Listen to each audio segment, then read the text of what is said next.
The emergency alarms blared through the command center of New Haven Colony's orbital defense station.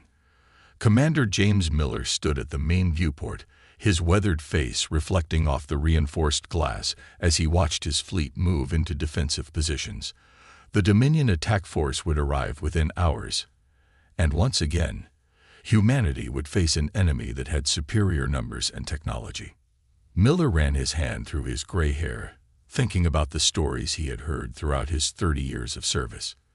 Tales of a massive warship that appeared out of nowhere to save human colonies in their darkest hours. Most called it the Phantom Dawn, though Miller had heard other names for it too. Some said it was as big as a small moon. Others claimed it could destroy entire fleets without firing a shot. But in all his years fighting the Dominion, he had never seen it. "Sir," called out Lieutenant Robert Walsh from his station, "long-range scanners show 5 Dominion carrier groups approaching. Conservative estimate puts their numbers at least 5 times ours." Walsh was young but capable, the kind of officer Miller trusted to tell them the truth, even when it was bad news. Miller nodded, watching as more data scrolled across the main screen. The Dominion fleet would arrive in just under 4 hours. New Haven was home to nearly 3 million civilians, and evacuation would take at least 12 hours. The math wasn't good.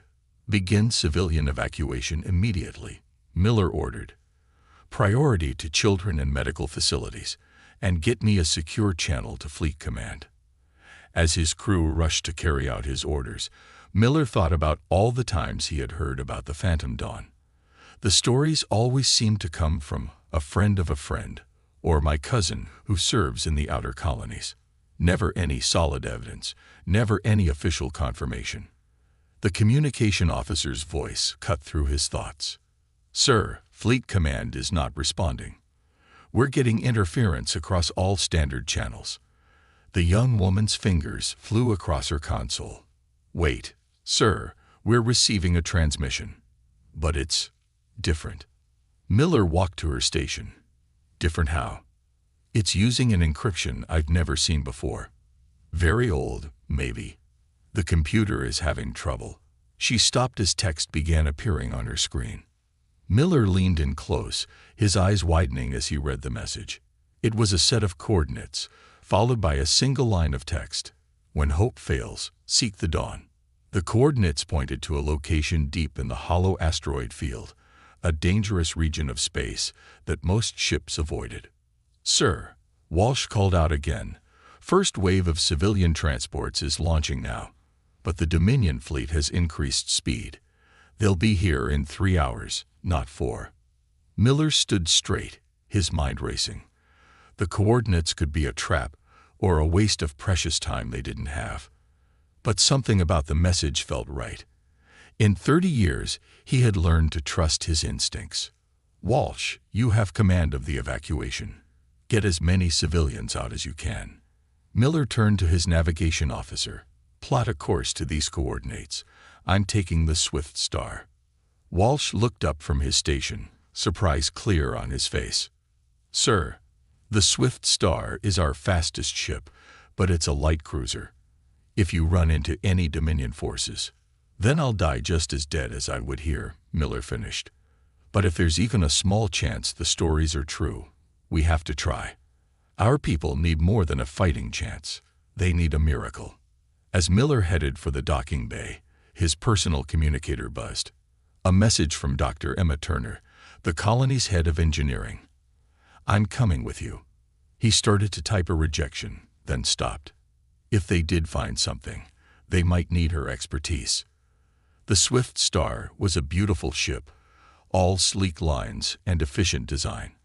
Small enough to be crewed by minimal personnel, but advanced enough to hold its own in a fight. As Miller boarded, he found Dr. Turner already at the engineering station, her tools spread out around her. "I wasn't going to take no for an answer," she said without looking up from her work. Her dark skin was marked with grease stains, and her curly hair was tied back in a practical bun. "Besides, you'll need someone who can tell if we're looking at advanced technology or just space junk." The ship launched smoothly, its engines pushing them quickly away from the colony. Through the view screen, Miller could see the civilian ships streaming away in the opposite direction, while the defense fleet moved into position to buy them time. He had served with many of those crews. Good people, preparing to die so others could live. The hollow asteroid field lived up to its name. Massive rocks, many of them riddled with natural tunnels and caves, floated in complex patterns. The Swift Star's advanced navigation systems struggled to plot a safe course through the chaos. As they penetrated deeper into the field, their sensors began to act strangely. "We're getting some odd readings," Dr. Turner reported. "Energy signatures that don't make sense. They're there one moment, gone the next, like echoes of something big." The coordinates led them to a particularly dense cluster of asteroids. As they drew closer, Miller noticed something odd about their arrangement. Too regular, too precise. "Those asteroids," he said slowly, "they're not natural, are they?" Dr. Turner shook her head. "No, they're in a perfect defensive formation. And look at their surface composition. They're covered in some kind of stealth material. Old, but incredibly advanced." As they approached the center of the asteroid formation, their ship's communication system crackled to life. A deep, artificial voice spoke. Identity confirmed. Commander James Miller, Human Defense Fleet. Dr. Emma Turner, New Haven Engineering Division. Welcome to Project Dawn. The asteroids began to move, shifting position like pieces of a giant puzzle. In the space they revealed, a massive station slowly became visible, its dark surface barely distinguishable from the void of space. It had clearly been built for ships much larger than the Swift Star. Miller's communicator buzzed again. A message from Walsh. "Dominion fleet 2 hours out. Multiple capital ships confirmed. Sir, we're not going to be able to hold them." As the Swift Star docked with the ancient station, Miller thought about all the stories he had heard about the Phantom Dawn. In a few hours, he would either prove those stories true or die trying. Either way, he knew this would be a day the history books would remember, if there was anyone left to write them. The ancient station's corridors were dark and cold, filled with stale air that hadn't moved in decades. Miller and Dr. Turner's footsteps echoed as they made their way deeper into the structure, their helmet lights casting long shadows on the walls. Every few minutes, Miller's communicator would buzz with increasingly desperate updates from New Haven. "Main defense line is breaking." Walsh's latest message read, "Dominion ships are launching fighters. Civilian casualties reported in sectors 3 and 7. Dr. Turner studied her handheld scanner as they walked. "These energy readings are off the charts. Whatever power source this station uses, it's still active. But it's deep inside, maybe a kilometer below us." She pointed to a junction ahead.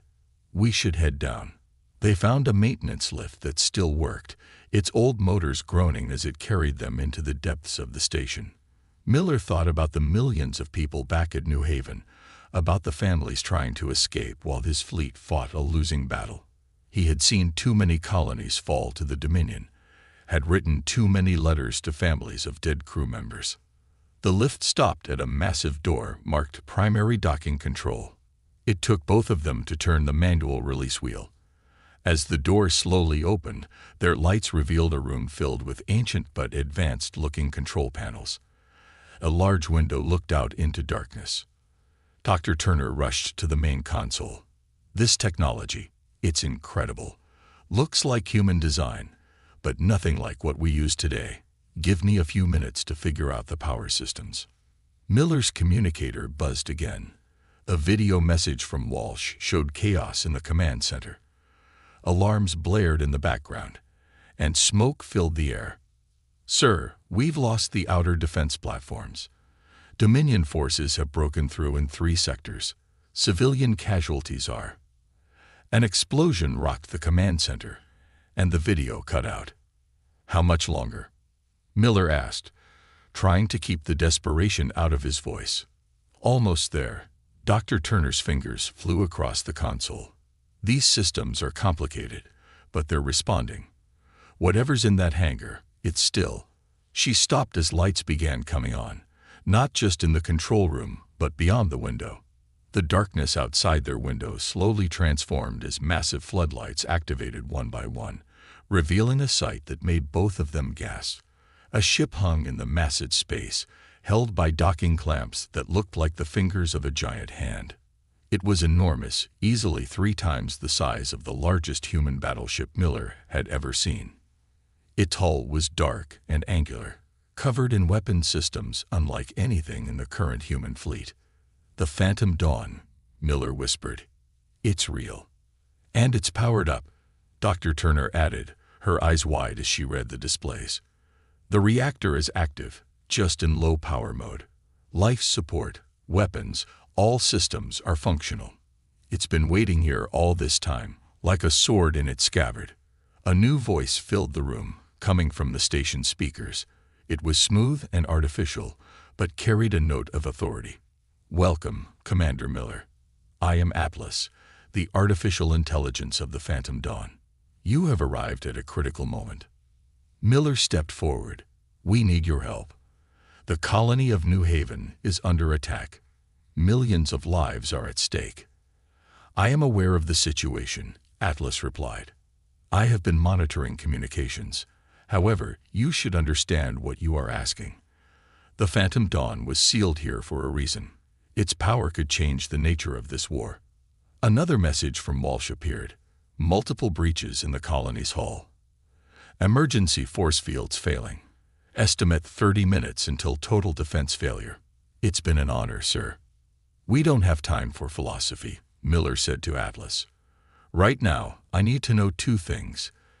Can this ship fight, and can we get it to New Haven in time?" There was a pause before Atlas responded. "Yes to both questions, but I require a command crew. Minimal operations need at least 3 humans, a commander, an engineer, and a weapons officer." "You have a commander and an engineer," Miller said. "And I'm betting you can handle weapons better than any human officer." "Correct." "Very well. Dr. Turner, please proceed to engineering through the port access tunnel." "Commander Miller, the bridge is accessible via the starboard lift. I will begin launch preparations." As they hurried to their stations, the massive ship came fully alive around them. Lights blazed along its hull, and the sound of powerful systems spinning up echoed through the station. Miller found the bridge to be surprisingly small for such a large ship, with most stations clearly designed to be operated by the AI. "All systems online," Atlas announced as Miller strapped into the command chair. "Dr. Turner reports engineering is ready. Docking clamps releasing. Commander, I must inform you that this ship's capabilities may be disturbing to witness. Are you prepared for that?" Miller thought of New Haven, of the civilians dying while they talked. "Atlas, right now the only thing that disturbs me is delay. Take us out." The Phantom Dawn's engines ignited with a power that made the entire station shudder. The massive ship rose from its berth, like a predator waking from hibernation. As they cleared the asteroid field, Atlas spoke again, plotting course to New Haven Colony. "Commander, I suggest you warn any surviving human forces to pull back upon our arrival. What they are about to see may cause them to react unpredictably." "How fast can we get there?" Miller asked, watching as the ship's systems reported ready status across his displays. "The Phantom Dawn's drive system operates on principles your scientists have not yet discovered," Atlas replied. "We will arrive in approximately 7 minutes." Miller sat back in his chair, his heart pounding. After 30 years of war, after countless defeats and retreats, after watching colony after colony fall to the Dominion, humanity's greatest legend was about to reveal itself. He thought of all the stories he had heard about the Phantom Dawn, all the rumors and myths. "Atlas," he said as the ship prepared for its jump to New Haven, "why do I get the feeling that all those stories didn't even scratch the surface of what this ship can do?" The AI's response carried what sounded almost like anticipation. "Commander Miller, I believe the phrase you humans use is, 'You ain't seen nothing yet.'" The Phantom Dawn's drive engaged, and reality itself seemed to bend around them. They were on their way to either save New Haven or add one more legendary story to the ship's mysterious history. Either way, Miller knew that after today, the war would never be the same. The stars blurred past the Phantom Dawn's viewports as they rushed toward New Haven. Miller watched the ship's systems come fully online, displays showing power levels that seemed impossible. In engineering, Dr. Turner's voice came over the internal communications, filled with amazement as she studied the ship's capabilities. "Commander, these readings. The power core isn't like anything I've ever seen. It's not fusion, not antimatter. It's like it's drawing energy directly from dark matter itself." She paused, and Miller could hear her fingers flying across control panels. "Atlas, how is this possible?" "The Phantom Dawn was built during the early days of the war," Atlas replied, its artificial voice echoing through the bridge. "Your scientists had discovered principles of dark matter manipulation that were deemed too dangerous to pursue. This ship represents the peak of that research before it was banned." A warning light flashed on Miller's console. "Multiple Dominion ships detected at New Haven," Atlas announced. "They are systematically destroying the colony's defensive installations. Surviving human vessels are attempting to cover civilian evacuation ships." Miller leaned forward in his command chair. "How long until we arrive?" 3 minutes. "Commander, you should understand what you're about to witness. The Phantom Dawn's primary weapon system doesn't just use dark matter for power, it weaponizes it. The effects can be unsettling." Through the view screen, Miller watched as space itself seemed to twist around the ship. Dr. Turner's voice came through again, more urgent this time. "The power readings are spiking. Whatever this ship does with dark matter, it's not just pulling energy from it. It's reshaping it somehow." "Correct," Atlas said. "The Phantom Dawn can create localized areas where the laws of physics become negotiable. This is why the ship was sealed away. Some felt this level of power shouldn't exist, even to defend humanity." The ship shuddered slightly as it prepared to drop out of faster-than-light travel. Miller opened a channel to what remained of the New Haven Defense Fleet. "This is Commander Miller to all human ships. Fall back to minimum safe distance from the Dominion fleet.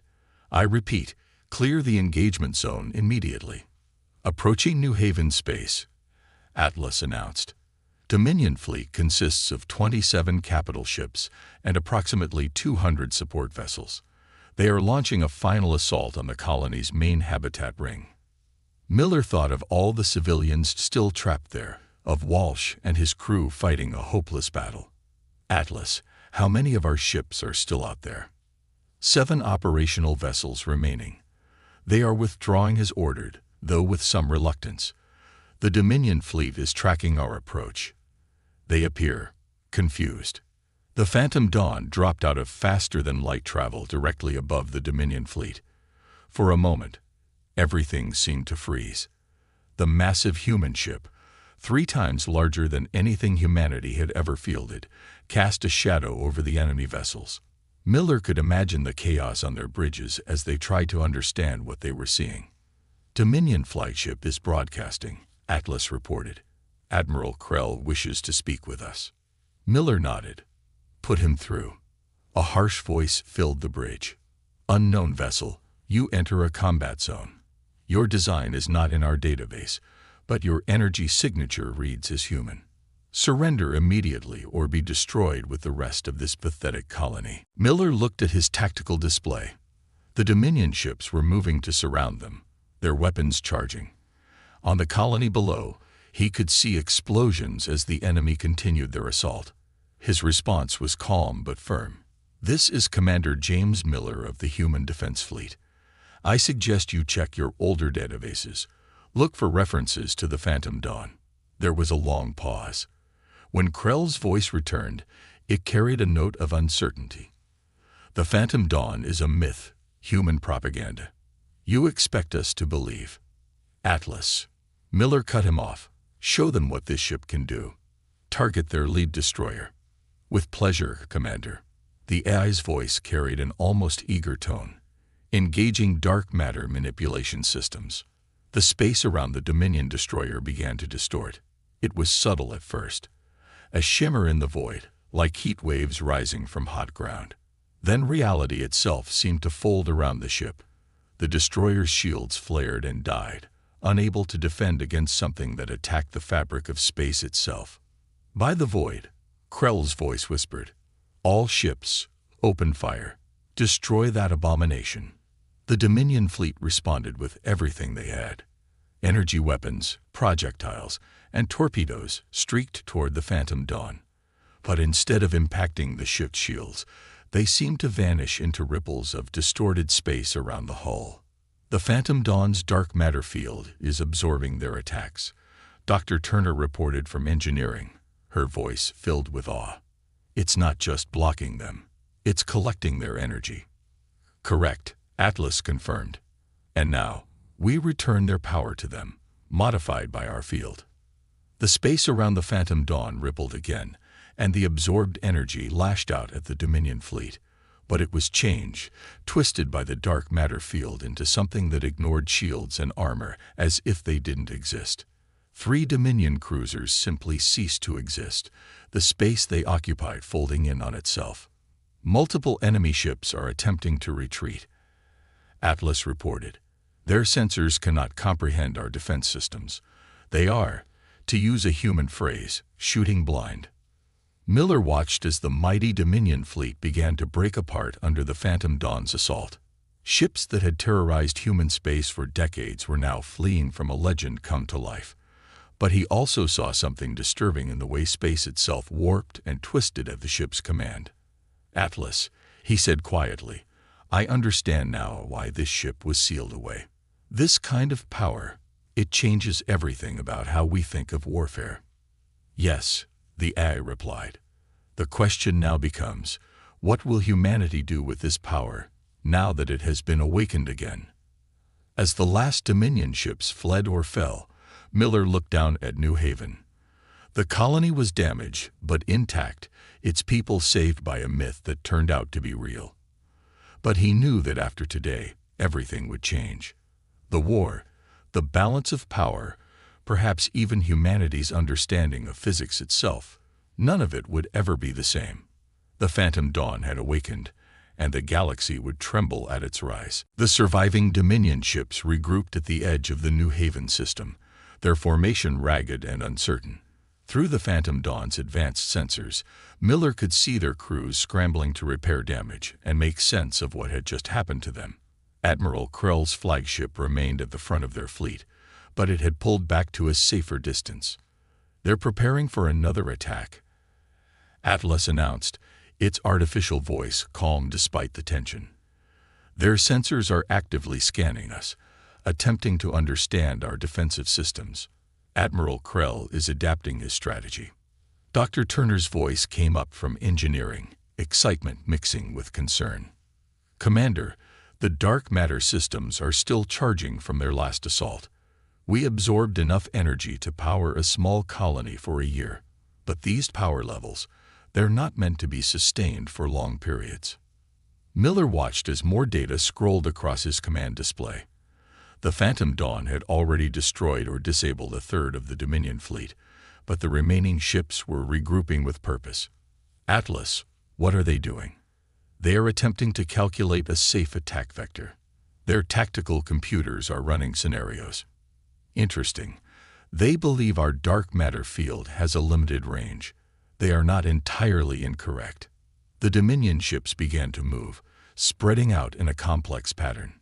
Miller recognized the formation. It was designed to divide the defenders' attention, force them to spread their defenses thin.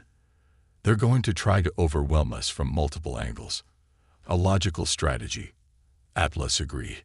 "However, they still don't understand what they're facing. Dr. Turner, please redirect power from secondary systems to the field generators. Commander Miller, I suggest we show them why this ship became a legend."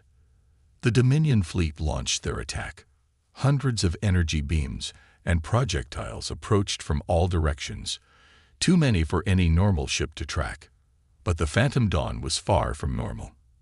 The space around the massive ship began to ripple and twist, creating patterns that hurt the eye to look at.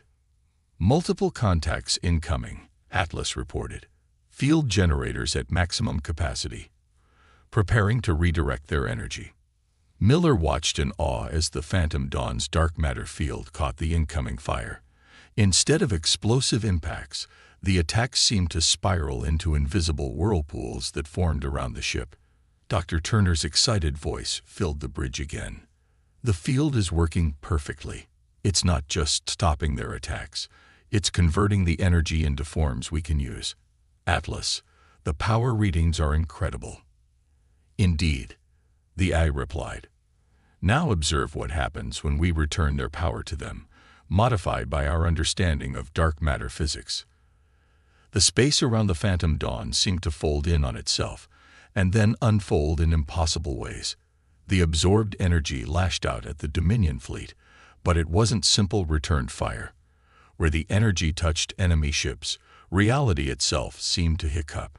Shields failed, not because they were overwhelmed, but because the laws of physics that made them work simply stopped applying. Admiral Krell's voice crackled over the communication channel, a mix of rage and fear in his tone. What kind of abomination have you humans created? This violates every law of nature. You're wrong, Admiral, Miller replied calmly. We didn't violate the laws of nature. We just learned to read the fine print. Through the view screen, Miller watched as more Dominion ships fell to the Phantom Dawn's power. Some simply ceased to exist, the space they occupied folding into nothing. Others found their weapons turning against them, their own energy being redirected through twisted space to strike their allies. Commander, Dr. Turner called out. The power core is reaching critical levels. We need to finish this soon or vent the excess energy. Atlas's voice carried a note of what almost sounded like satisfaction. I believe I can solve both problems at once. Commander Miller, please watch your main display. This is something the ship's original designers theorized, but never had the chance to test. The dark matter field around the Phantom Dawn began to pulse with visible energy. The excess power they had absorbed from the Dominion fleet gathered into swirling patterns of distorted space. Then, with a flash that seemed to bend light itself, the energy released in a wave that spread out through the enemy fleet. Where the wave passed, Dominion ships simply stopped. Their engines died, their weapons went silent, and their shields flickered out. They hung in space like toys with their batteries removed, their crews trapped inside as their ship's energy was drained away. What did you do to them? Miller asked, staring at the display in shock. The dark matter wave temporarily created a space where electrical energy cannot flow, Atlas explained. Their ships will regain power in approximately 1 hour, more than enough time for them to consider retreat as their best option. Admiral Krell's voice came through again, but this time it was quiet, almost humble. Commander Miller, the Dominion fleet requests terms for withdrawal. Miller looked at his tactical display. Nearly half the Dominion fleet had been destroyed or disabled. The rest were either powerless or in retreat. New Haven was saved, and humanity had just demonstrated power that would change the course of the war. But looking at the distorted space still rippling around his ship, Miller felt a chill. You may withdraw, Admiral, he said finally. Take your disabled ships with you, but deliver this message to your leaders. The next time the Dominion attacks a human colony, they won't just face our regular fleets. They'll face the Phantom Dawn. And now you can tell them it's not just a myth. As the surviving Dominion ships began to retreat, Dr. Turner came up to the bridge. Her face was flushed with excitement as she looked over the battle data. Commander, what we just saw. It changes everything we thought we knew about physics, about what's possible in warfare. That's what concerns me, Miller replied, watching the last Dominion ships limp away. Atlas, you said this ship was sealed away for a reason. Now I understand why. This kind of power, it doesn't just win battles, it changes the rules of war itself. Correct, Atlas said. And now humanity must decide what to do with this power. The Phantom Dawn is awake, and it cannot be hidden away again. The galaxy now knows we exist. Miller looked out at the stars, thinking about how the war would change now that humanity's greatest legend had proven real. The Phantom Dawn had saved New Haven, but it had also opened a door that could never be closed. The only question was, what would humanity find on the other side? The cleanup around New Haven took several days. The Phantom Dawn remained in orbit, its massive form casting shadows over the repair ships as they worked to fix the colony's damaged sections. Miller spent most of his time coordinating with the colony's leadership and sending reports to Fleet Command, though he kept certain details about the ship's true capabilities vague. Word had spread quickly through human space. The legendary Ghost ship was real, and it had sent a Dominion battle fleet running. Already, stories were spreading about how it bent space itself, about weapons that ignored the laws of physics. Some of the stories were wild exaggerations. Some weren't exaggerated enough. Miller stood on the Phantom Dawn's observation deck, looking down at New Haven. Dr. Turner worked at a console nearby, still fascinated by the ship's systems. "The dark matter readings are stable now," she reported. "But I'm finding something interesting in the ship's database. Atlas, these designs. There are more of them, aren't there?" "Correct," the AI replied. The Phantom Dawn was the first, but not the last ship designed using these principles. The others were never built. Their plans were sealed away in various hidden facilities across human space. Miller turned from the window. "More ships like this one. Why weren't they built?" "The same reason I was sealed away," Atlas said. "The scientists and military leaders of that time feared what would happen if this technology became common. They worried that weapons capable of bending reality would lead to a kind of war that could tear space itself apart." Dr. Turner looked up from her console. They were right to be worried. The power this ship controls. If something went wrong, it could create tears in space-time that might never heal. The Dominion fleet got a taste of what this technology can do. Imagine if they reverse-engineered it, started building their own dark matter weapons. Miller nodded slowly. He had been thinking the same thing. The Phantom Dawn had saved New Haven, and would likely save many more colonies. But its existence had changed the rules of warfare forever. The Dominion would adapt, would search for countermeasures. They might even find those other hidden facilities. "Atlas," he said, "you've been monitoring Dominion communications. What are they saying about us?" "Their military command is in chaos. Some advocate immediate development of defensive measures against dark matter weapons. Others want to sue for peace while they still can. A few suggest destroying any human world that might house similar ships before they can be activated." The observation deck fell silent as they considered this. Finally, Dr. Turner spoke up. "Commander, we have to tell Fleet Command everything. About the other designs, about the hidden facilities. If the Dominion finds even one of them." "I agree," Miller said. "But there's something else we need to consider.